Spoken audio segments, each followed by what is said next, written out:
Pessoal, já deu start aqui na gravação, mas se desculpe que por algum motivo aqui. Aí isso aconteceu na primeira aula que eu tive aqui. A IA tá desativada aqui. Eu deixo ela sempre ativada, tá? Mas vamos dar andamento aqui, né? Sejam bem-vindas aí, né? Vocês tiveram as férias aí, né?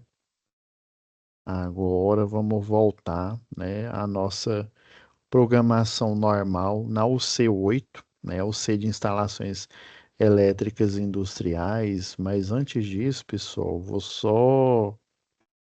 acho que é importante aqui para o bom andamento aqui das aulas. Deixa eu sempre quando é oportuno, ainda mais agora que a gente está voltando das férias, a gente tá mais relaxado aí. Eu vou compartilhar com vocês aqui, tá? O vídeo institucional aqui das diretrizes, né? De como a gente se comporta aí no ambiente de aulas EAD, tá bom? Aí depois a gente vai continuar com a nossa programação normal, tá? Só um minutinho aqui. Deixa eu compartilhar o som, né?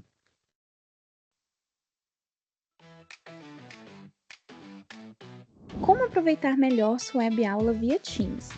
Participar de uma web aula é mais do que entrar na chamada, é estar presente, focado e respeitando o momento de aprender.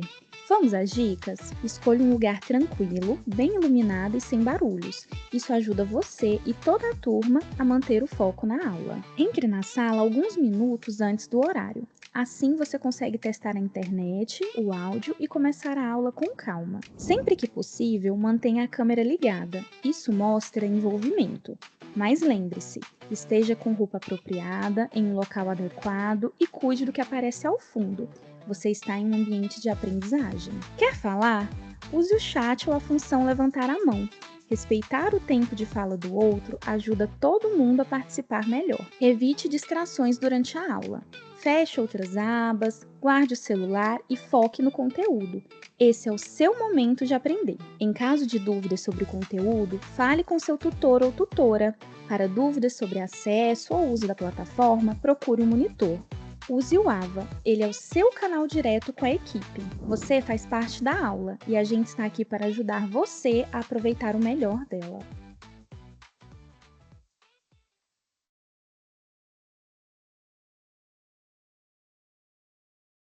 Pessoal, agora a gente voltando aqui. Deixa eu colocar na sala de vocês.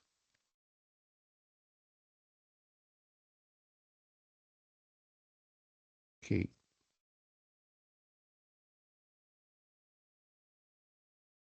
Então, pessoal, antes da gente entrar de férias aqui, a gente viu até. Foi do dia 23, né? Atividade 2, esquema um, tá? Então hoje a gente vai continuar aqui. Inclusive, eu estava corrigindo mais cedo. Eu vi que vocês, alguns já enviaram atividade, tá? E os momentos presenciais, eu já postei as FOs do primeiro, do segundo e do terceiro momento, tá? Já está divulgado aí na plataforma aí, né? As notas que vocês tiraram nos três primeiros momentos. Então, dia 26 agora vai ser o quarto momento presencial, tá? Então, vai ser com o professor Pedro lá, né? O Pedro, Pedro Wilschaft, né? Que vocês vão ter o momento presencial. E eu vi que ele tá seguindo,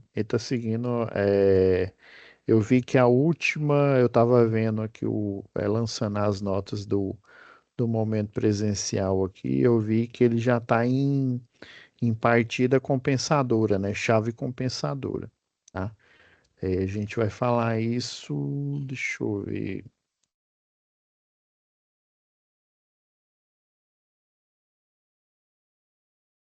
Esquema um, se eu não me engano, acho que vai ser a de hoje, que vai ser o esquema 2, tá?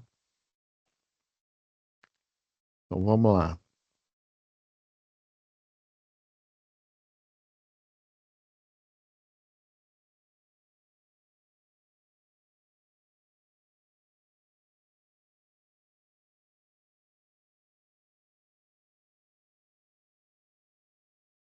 O esquema do. Ah, não, é estrela triângulo. A compensadora com um autotransformador, provavelmente o que ele fez com vocês aí no laboratório foi com um autotransformador, tá? É porque basicamente o transformador aqui a gente vai fazer igual aqui na estrela triângulo, tá? A gente, inclusive, tem uma pegadinha aqui que a gente. É porque tem dois critérios aqui, né, da gente fazer a diminuição. Basicamente, a estratégia é você modificar a tensão para você diminuir a corrente elétrica no transitório, né, lá na partida, tá? Então, é o esquema 2. Esse daqui é a ligação, tá? Então, basicamente, lembra que eu falei, né? A gente tem o, essa tabela aqui, ó. Aí lembra que eu falei, tem um projeto. Aí desse projeto você tem os diagramas de comando, né? O diagrama de força do quadro que você vai estar montando, né? Essa estratégia particularmente aqui é uma estratégia em que você tem um motor, é um motor que ele não tem uma potência muito alta, né? Se ele não tiver uma potência muito alta, então, se você só precisa da partida, não justifica você utilizar uma soft starter, né? O, o ideal, vamos dizer assim, o ideal só para dar a partida desse motor era você utilizar uma soft starter, mas, né, como ele é um motor de potência pequena, né, vamos pegar aqui vamos supor um de 7,5 CV aí, né, ou um acima desse, quer ver, ó? Vamos pegar lá na tabela aqui.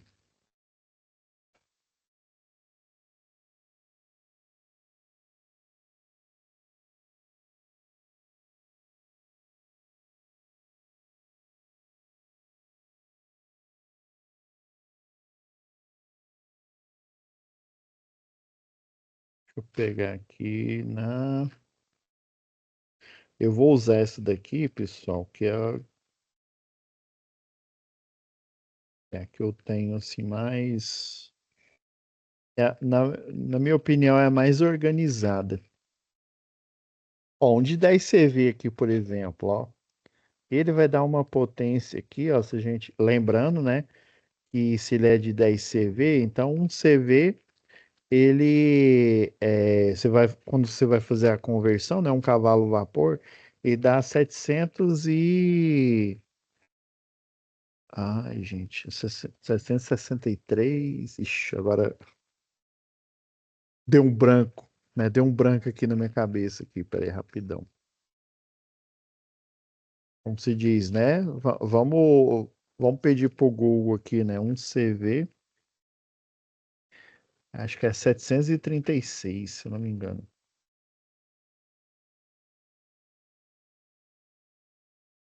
Bom, você vê em watts. Praticamente, se eu for fazer a aproximação, dá 735,4, né? Mas se eu for mesmo igual o pessoal utiliza lá no projeto, dá 736, tá? Aí, se for um HP, aí você vai somar 10. Aí você, se lá tiver HP, né? Embora o horsepower seria, né, o inglês aí, né? O acrônimo do inglês para o português, né?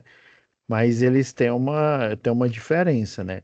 Do CV é 735, né? Dá praticamente 736.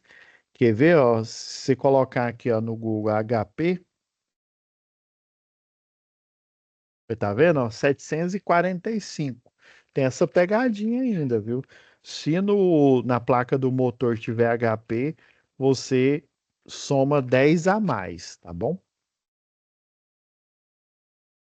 Então, ó, um de 10 CV, se a gente fosse fazer a conta aqui na mão, aqui na tora, aí daria o quê? 10, né? vezes 736. Eu vou aproximar aqui, ó. Dá, por essa conversão aqui, ó, dá 7.360. Mas vocês estão vendo aqui, ó, essa tabela aqui, e não é só nessa tabela, não. Ah, professor, é porque ela é antiga, né? Ela não está mais em voga, não. Quer ver? Ó, vamos abrir uma tabela da própria, se não me falha a memória, na NT 01 já tem. Vamos pegar da Equatorial? Ah, professor, você tá.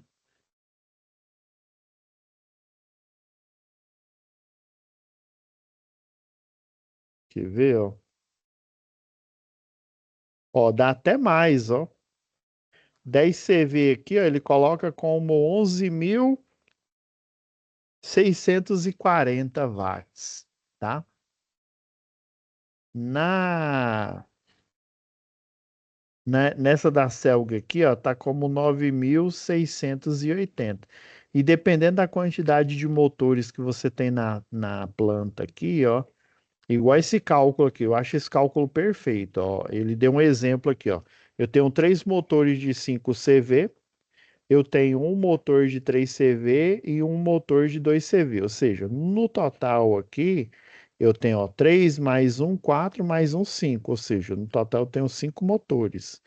Mas se você observar aqui, ó, vamos lá no de 5 CV aqui, ó. 5 CV, a potência absorvida aqui, ó, dá 4.780, né? Agora, como eu tenho um total de 5 motores, você vai vir aqui, ó, tá vendo? Ó, de 3 a 5 motores, você viu que ele multiplicou por, ó, 3 vezes 3,93, ou seja, 3.930 volt-ampere, tá? Então, esse cálculo, ele é verdade não só para essa tabela antiga aqui da Celg, mas para a tabela atual aqui da Equatorial. Inclusive, essa da Equatorial aqui, ó, eles colocam a quantidade de motores aqui, ó, mas é o mesmo princípio, tá? Eu sei que mais para frente aqui, ó, tem o algoritmo, o cálculo, mas é o mesmo princípio. Se eu tenho uma totalidade de 5 motores, né? Igual teu exemplo aqui, ó. 3 de 5 CV, um de 3 CV e dois de 2 CV, eu vou pegar a potência em volt-ampere, tá? Eu não vou pegar a original, essa de 4.780, não. Eu vou pegar essa daqui na tabela. Do mesmo jeito, ó, aí para esse mesmo cálculo, são 5 motores no total, né? Então eu iria pegar essa coluna aqui, a coluna, ó, quantidade de motores, ó. Quantidade de motores, aí dependendo se houver, né, que é essa coluna do meio aqui, ó, se houver necessidade, eu ainda coloco no cálculo o fator de diversidade, viu? Mas isso só se tiver necessidade. Mas se não tiver, eu já pego, ó, aí o de 10 CV seria essa, a quinta coluna, ó, daria, eu consideraria muito mais, ó, em vez de é, 11,11.640, eu consideraria 31, é, 31.428. Porém, eu tenho que tomar cuidado, ó. Você viu que ele pegou aqui, por exemplo, de 5 CV, ele multiplicou por 3 aqui, né? Então, vamos supor que eu tivesse de 10 CV 3, né? Então, eu pegaria esse valor aqui, né? E já multiplicaria por 3 e assim por diante, tá? Tem isso também. Professor, mas assim, tem essa tabela de referência da concessionária local, né, Equatorial Goiás, e eu tenho o valor estampado lá na placa do motor. Qual que eu pego? É óbvio que você vai pegar o da placa do motor. O da placa do motor é a extrapolação, né, ou seja, a aproximação mais fiel, né, que seria da especificação do motor. Mas caso você não tenha, você só está projetando, você sabe que você vai ter, sei lá, dois de 10 CV, um de 5 CV e outro de 15 CV, né? Ou seja, dando um total de 5. Aí você vai pegar essa tabela de referência. Mas se é um as-built do elétrico, ou seja, um como construído do elétrico, aí obviamente eu vou pegar o que está lá em campo. Eu vou fazer o levantamento em campo, né? Vou olhar na placa de cada motor e eu vou colocar no cálculo o que está lá na placa, viu? Quando eu não tenho informação, eu pego a tabela de referência da concessionária local. Quando eu tenho, eu pego a informação do próprio equipamento, tá? Principalmente quando a gente vai fazer laudo aí, né? A gente precisa de um laudo, atestando. Isso acontece demais, né? Por exemplo, o pessoal constrói um condomínio e aí, nesse condomínio, sei lá, de 4 andares, né? Esses condomínios aí. Tem um ali no Jardim Novo Mundo que eu fiz isso esses dias. Daí eu tive que fazer uma RT, né? Um atestado, mostrando que o quadro de distribuição geral de cada bloco, ele suportava um ar-condicionado. E aí, no caso, o cliente lá, ele comprou um de 9.000 BTU, tá? Aí eu peguei a potência do de 9.000 BTU, eu vi lá no próprio equipamento quanto que os 9.000 BTU valia, né? Se eu não sei, por exemplo, se fosse eu sei que vai ter um de 9.000 BTU, aí eu iria nessa tabela aqui, ó, quer ver? Tabela. Ó, tem de 8.500, tem de 10.000, né? Eu pegaria essa aqui de 8.500, por exemplo, e ó, aqui tem a informação em BTU, né? Tem em quilocaloria hora e em watt, em volt ampere aqui.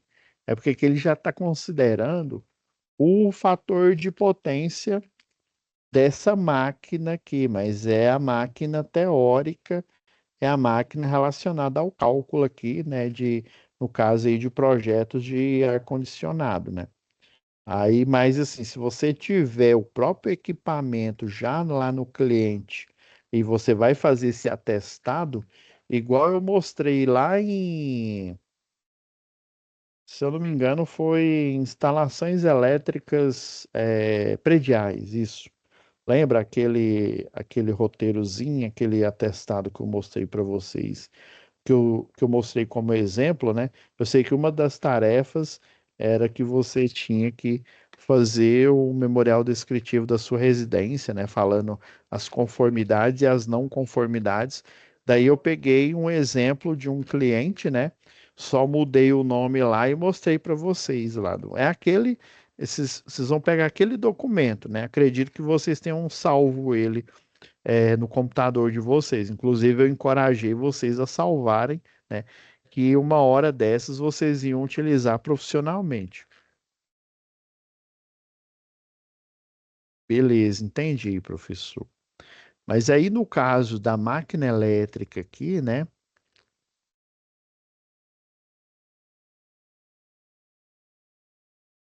No caso deixa eu já abrir aqui o. Aí do mesmo jeito, viu? Eu vou pedir para a monitora colocar, deixar disponível o arquivo do esquema 2, tá? Da atividade 2.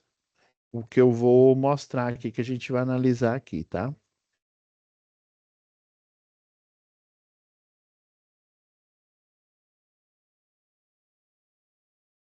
Dar o start nele aqui.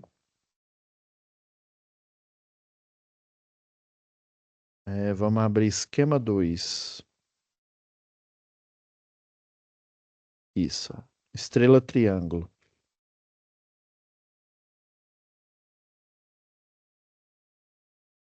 Esse aqui tá um pouquinho diferente da atividade aí, mas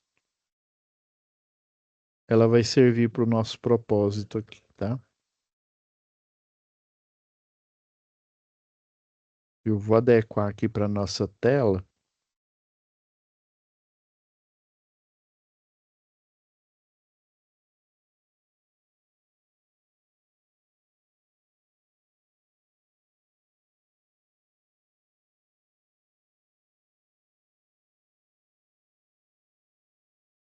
Beleza, eu vou pegar aqui a análise, que aí vai ficar mais fácil da gente entender aqui. Então, ó, é o esquema 2, estrela triângulo. Eu vou até aproveitar aqui o desenho que eu tinha feito uma aula que eu estava ministrando aqui, né? Aí lembra, na primeira aula que a gente teve aqui, a gente aprendeu sobre a arquitetura, ou seja, quando eu falo arquitetura, a construção do motor elétrico, né? E a gente aprendeu que tem a corrente de, né, a corrente de partida, que na maioria das bibliografias aí, né, do mercado aí, é 8 vezes a nominal, né? Chega até 8 vezes. Uma única que eu encontrei do Sokovsky, acho que é isso mesmo, é um russo lá. É um livrão preto, mais ou menos dessa grossura aqui.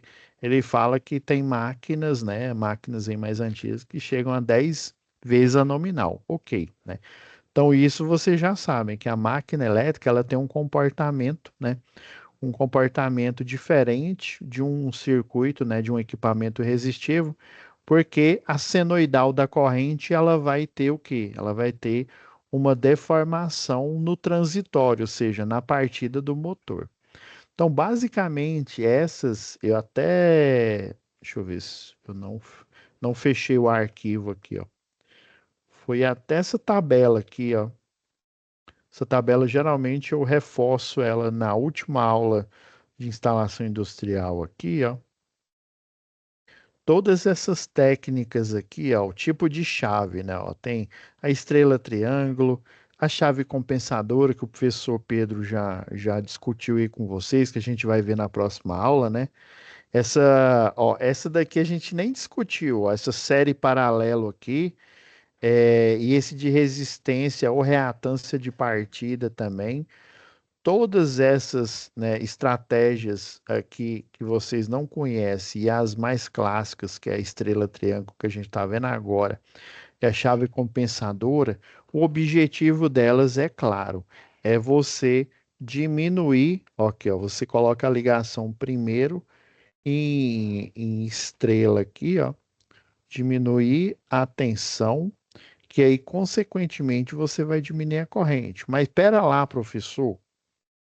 Pera lá, você não falou que a fórmula aí de potência e essa observação que você fez é assim, talvez é a mais útil do curso de vocês aqui, né, dessa parte de instalação industrial. Quando eu falo de cálculo de potência, né, potência aparente, potência ativa, né, potência reativa, mas basicamente a potência original, a ativa aqui, o algoritmo dela aqui, não é a tensão multiplicado pela corrente, né? Isso aqui, esse algoritmo aqui a gente vai utilizar para dimensionar, né, para calcular a potência de equipamentos, tá?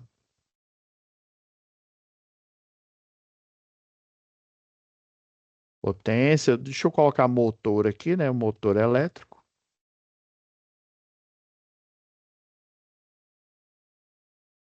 já que a gente está falando de indústria, né? Agora a gente tem que tomar cuidado, porque eu mesmo, né, se eu não tomar cuidado, eu também faço análise errada aqui com vocês, né? E aí existe, lembra quando a gente fez lá a eletricidade, né? Lembra lá a primeira lei de Ohm, né? A resistência é igual a tensão dividido pela corrente. Perceba, né? Eu vou fazer igual aquele cara lá, o da matemática. Agora perceba, né? O Procópio, né? Perceba que quando eu multiplico tensão por corrente, eu estou dimensionando a potência de um equipamento. Obviamente, se eu utilizar a potência monofásica, é para um equipamento monofásico. Se eu utilizar a potência bifásica, para o equipamento bifásico, e assim sucessivamente, né? A potência, não, desculpa, a tensão trifásica, né? A monofásica seria, por exemplo, 220. A bifásica para nossa, né, tensão de baixa tensão, né, seria 220 vezes raiz de 3, que dá 380. Se fosse um motor trifásico, né, 380 vezes raiz de 3, que dá 660, né? Beleza. Quando eu tenho as variáveis tensão e corrente multiplicadas, aí lembra que a gente viu lá em eletricidade que para o pessoal lá da física, né, quando um matemático e um físico vê essa fórmula, né, algo multiplicado por outra coisa, né, ou seja, a tensão multiplicada pela corrente, ele imagina que se esse equipamento de potência mono, bi ou trifásica, né, ele tem esse design, ou seja, esse desenho do cálculo, ele imagina que a tensão e a corrente são inversamente proporcionais, quando eu estou multiplicando. Lembra que a gente fez aquela analogia, né, de grandezas inversamente proporcionais e grandezas diretamente proporcionais. Beleza? Tá. Agora, quando eu falo de máquina elétrica, ou seja, de uma máquina indutiva, no caso de um motor, né? E aí, lembrando lá de eletricidade, lembra que a gente pegou lá, fez o cálculo, por exemplo, a gente tinha um indutor que poderia muito bem ser um motor, né, acoplado ali na rede, né? Um indutor, geralmente, quando eu falo de um motor acoplado no sistema elétrico de potência, no secundário, né, na baixa tensão, ele vai estar ligado em paralelo, né? A gente fez o cálculo lá tanto em paralelo quanto em série, né, para a gente ver as nuances lá do cálculo, né? Mas geralmente um equipamento que está ligado ao sistema elétrico de potência, ele vai estar ligado em paralelo, ou seja, ele vai estar ligado com o mesmo nível de tensão, tá? O mesmo nível de tensão da rede, né? No caso, se for monofásico, vai estar ligado em 220. Se for bifásico, ele vai estar ligado em 380. Se for trifásico, vai estar ligado em 660 volts. Beleza. Isso a gente entendeu.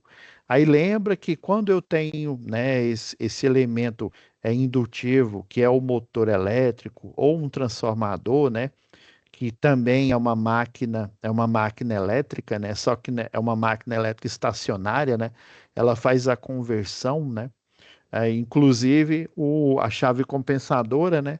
Ela vai utilizar um transformador justamente para ele fazer a conversão dessa diminuição aí de tensão, beleza? Mas na estratégia estrela-triângulo, a gente tem que pensar na tensão e na corrente, não no sentido da potência elétrica, que as duas são inversamente proporcionais. Quando eu falo de um motor elétrico, eu penso em indutor. Consequentemente, eu penso em quê? Em impedância, né? Ou seja, o enrolamento lá, né? Indutor, aí eu lembro de impedância. E lembra que a impedância nada mais é que você tem uma resistência elétrica em uma máquina indutiva, né? Que ela é dotada, ela é dimensionada pela reatância indutiva, né? 2π, né? 2 vezes π vezes F, né? Que é a frequência, que é 60 Hz, né? Vezes o valor da indutância. Se eu vou dimensionar um banco de capacitor, né? A reatância capacitiva, aí seria o inverso, né? 1 sobre 2π vezes F vezes o, a capacitância, né? A quantidade de farads, né? Aí lembra que eu falei disso? Aí a impedância é o Z, né? Lembra? Quando eu falo de um equipamento que ele está ligado numa rede de tensão e corrente alternada, eu não falo, não é bom a gente falar de resistência. É bom a gente falar de impedância, que é o Z, né? O Z ele tem a parte real, o cabeamento, os barramentos são os resistores, né? E funciona como resistor, né? E o ideal é que o cabeamento ele tenha uma resistência baixíssima, né? Porque o objetivo é transportar energia, não é você consumir a energia no barramento ou nos condutores, né? O objetivo é você entregar potência para aquela máquina elétrica, para aquele motor monofásico, bifásico ou trifásico. Ok. Aí lembra que a impedância, nós temos os elementos, né? A parte resistiva e a par mais ou menos, né? Dependendo lá, né? Aí lembra que a gente colocava J, né? J para a gente não confundir com a corrente elétrica, né? Os números complexos. Daí a gente vai ter a reatância, né? Ou se eu tiver capacitores aí, obviamente, na maioria das vezes é um indutor, né? Uma máquina elétrica. A reatância é indutiva que vai estar atrasada em 90 graus, né? Geralmente ela está atrasada em 90 graus aí.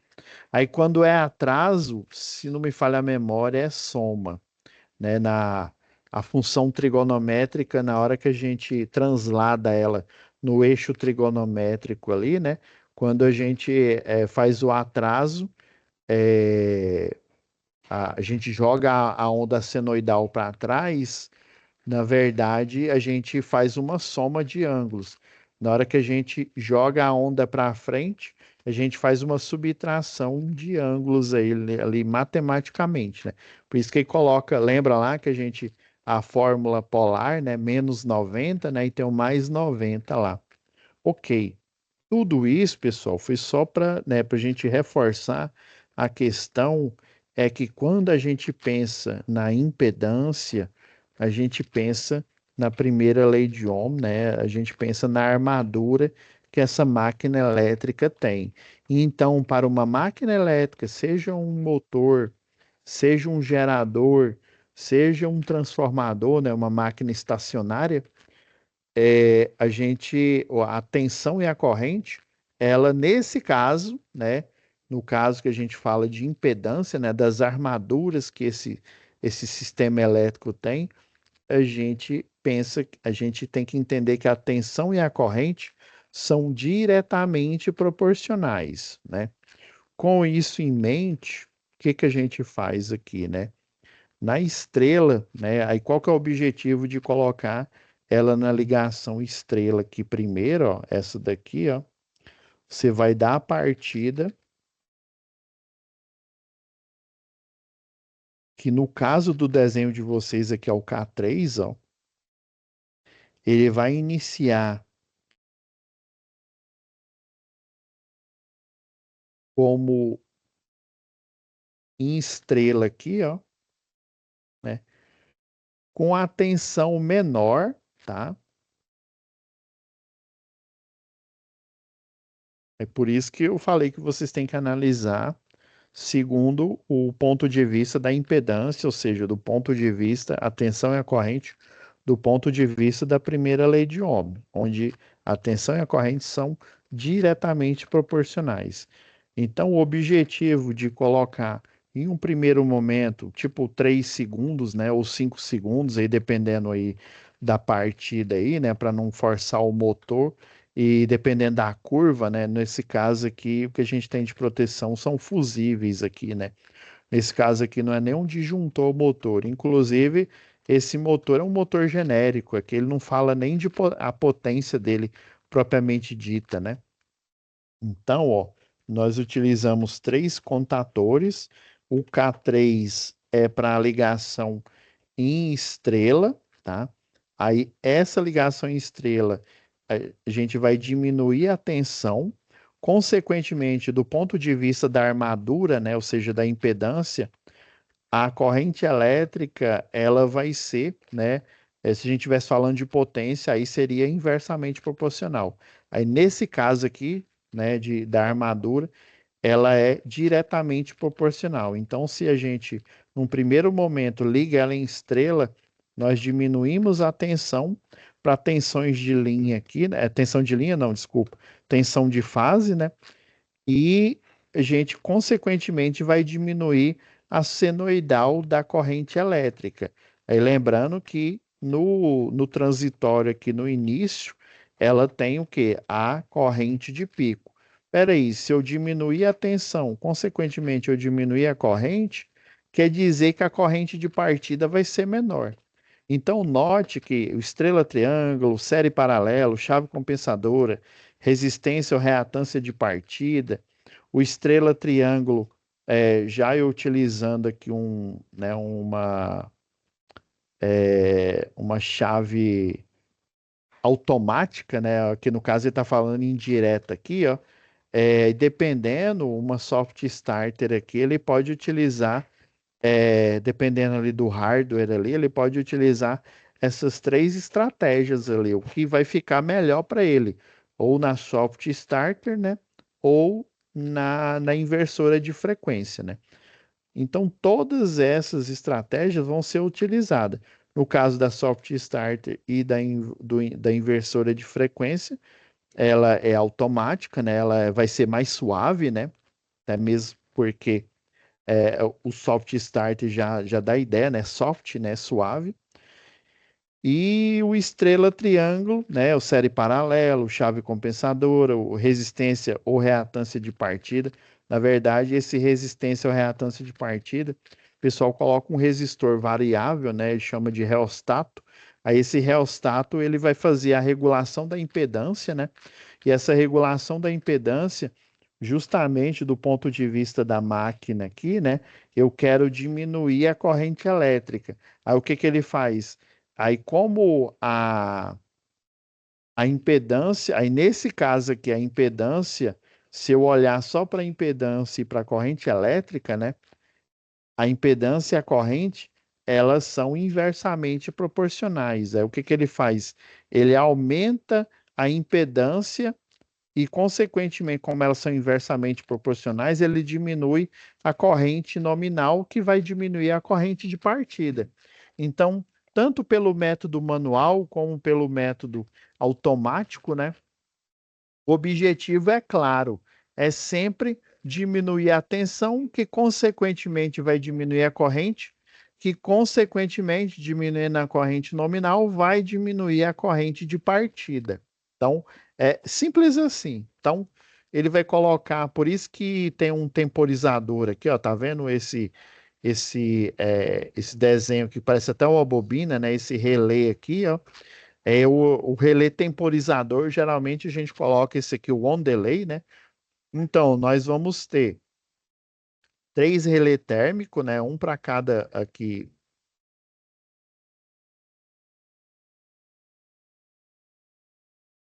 Ah, não, o relé térmico é só um, tá?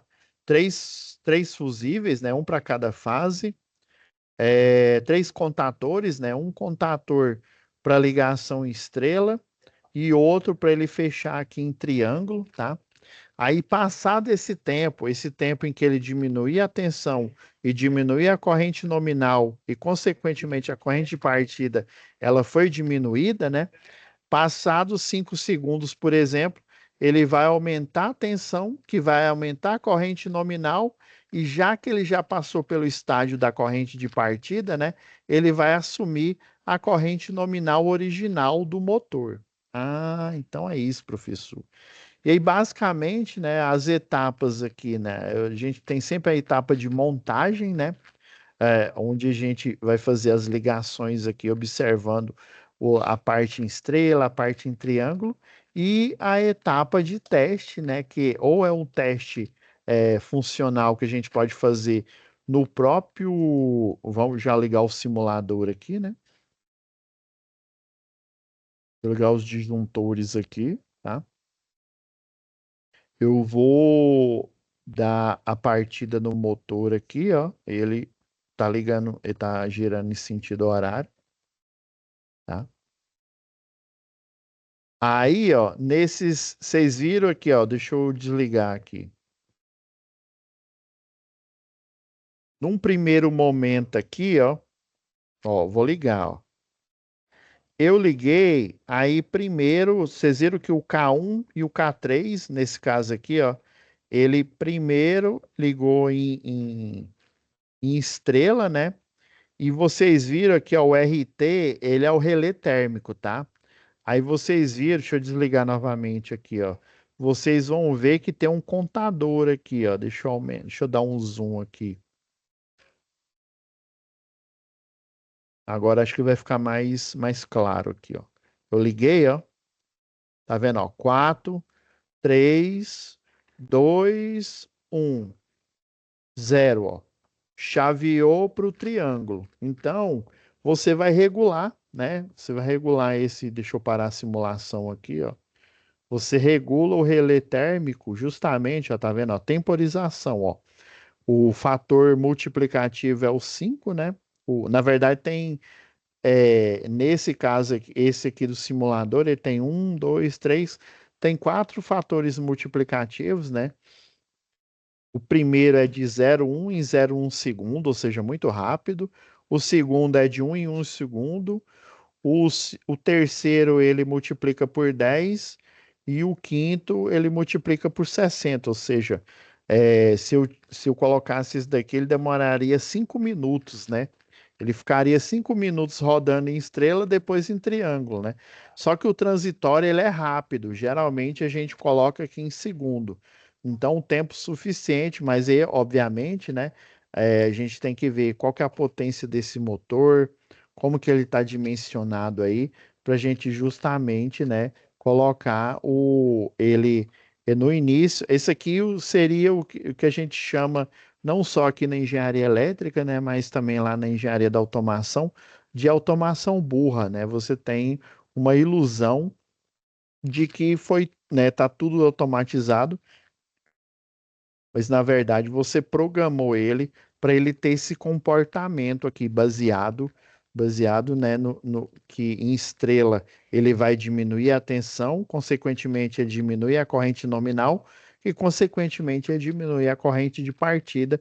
E isso vai fazer com que a máquina, né, saia da inércia aqui e aí depois de 5 segundos, né, onde ela não tem mais o período transitório, porque ele já passou, né? Aí ele vai ser fechado em triângulo. Basicamente é isso. Beleza, entendi, professor. Então, quantitativo de materiais aqui, né? Então tem um relé de tempo, ó. Um relé de tempo. Ele tem até que não está colocado aqui, mas eu vi que alguns alunos colocaram na lista de material aqui, ó. Esse aqui é sinaleiro, ó. Esse daqui, esse eu não coloquei no meu aqui, não. Você tá vendo que junto com o selo aqui, ó, com o selo do K3, né, eu coloquei igualzinho aqui o K3 que ele tá em triângulo, em estrela, quer dizer, né? Tá em estrela, depois o K2, depois ele vai abrir, o K2 vai fechar e vai ficar, sempre o K1 vai estar fechado aqui, né? Aí o K2, aí ele depois fecha em triângulo, né? Que geralmente as máquinas elétricas, principalmente as trifásicas aí, elas são fechadas em triângulo aí, né? Mas aí depende, né, da aplicação. Beleza? Então é isso, pessoal. Deixa eu só, antes que eu esqueça aqui, pessoal. Mas aí basicamente é isso, tá? Aí eu vou fornecer para vocês já pedi para a monitora colocar aí, né, o,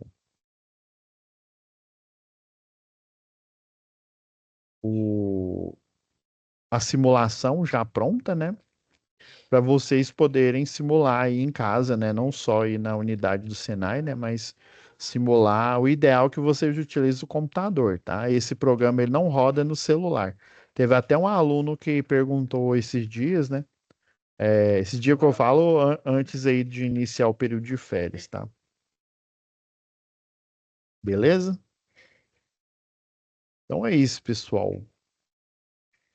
Eu vou parar aqui a nossa gravação e deixar renderizando aqui, tá? E aí, no máximo, até amanhã vai estar disponível aí para vocês, beleza? Fiquem com Deus, viu?